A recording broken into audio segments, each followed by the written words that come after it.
Ons kyk 'n bietjie na nommer 3.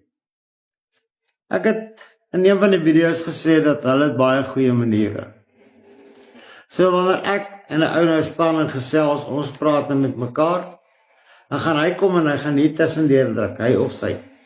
Ons is binne 'n, kom ons sê, 'n area waar daar baie mense is. Ek en hierdie ou staan en gesels en hier kom hierdie knap en hy kom druk hier tussendeur.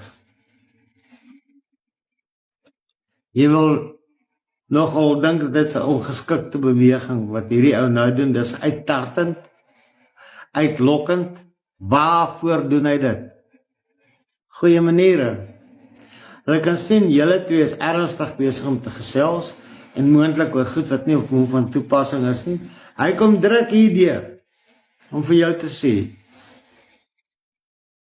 neem kennis daarvan dat ek hier is.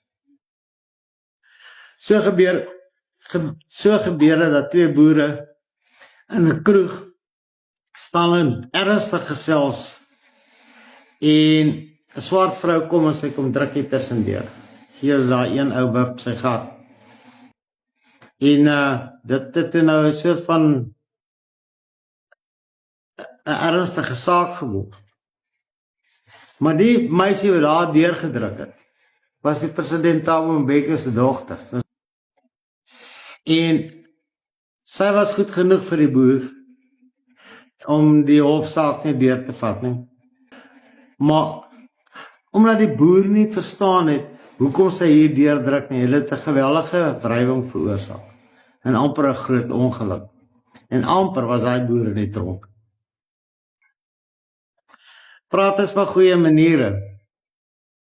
Ons het nou al gesien as hy ons groet met hy eerste groet. Ons het al gesien as hy praat, dan moet hy op die grond kyk. En ek moet hom nie dwing om my in die oog te kyk nie. En hy moet sag praat. En hoe sagter hy praat, hoe meer respek het hy vir my. So hy kyk op die grond en hy praat baie sag dat ek amper nie kan hoor nie. In my geval kan ek later nie meer hoor nie. Dan moet ek hom vra, ek kan nie hoor, sê weer.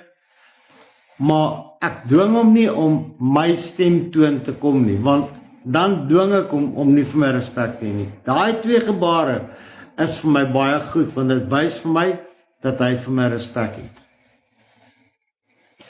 So is baie belangrik om hom eers te groet, seker te maak dat julle almal groet, en as hy sag praat en op die grond kyk, aanvaar dit as respek, en hanteer dit so, met hom nie dwing om anders te wees. Maar doen 'n bietjie 'n toets. Ons doen dit baie keer, ons maak 'n fout, ek weet nie of ek dit al gesê het nie. Jy stop by die volstasie en sê, gooi vir my 100 of 500 rand se diesel of petrol in. Dan sê ek jou, goeiemôre. En as jy klaar geïrriteerd, sê môre. Hy sê, my naam is Daniel, of Sipo, of Machokai. Sê ja. Dan is jou diens rarig swak. Wanneer hulle mekaar groet, ek weet nie of ek dit al genoem het nie. Ek sal moet gaan kyk. As hy groet, dan sê hy van ver af, ek sien jou. Die ander een sê, ek kan jou ook sien. Hy sê, ek kan jou al hoor, ek kan jou mooi hoor. Ek kan jou al beter hoor, ek kan jou beter hoor. Ek kan jou nou mooi sien. Ja, ek sien jou ook baie mooi. Hoe gaan dit met jou? Nee, dit gaan goed. Hoe gaan dit by die huis? Hoe gaan dit met... En altyd verleë, nederig, vra mekaar uit, oor mekaar se wel en wee. Dit is hulle kultuur, dit is hoe hulle operate, dit is hoe dit werk. So wanneer jy volgende keer by die volstasie stop, groet hom. Goeiemôre, wat is jou naam? Andries, ek is Lukas. Dag Andries. Dag Andries. Hoe gaan dit met jou? Dit gaan goed. En by die huis is alles nog reg by jou huis. Jy slaap nie te nat of te koud of te warm of wat ook al. En skielik maak hy oop.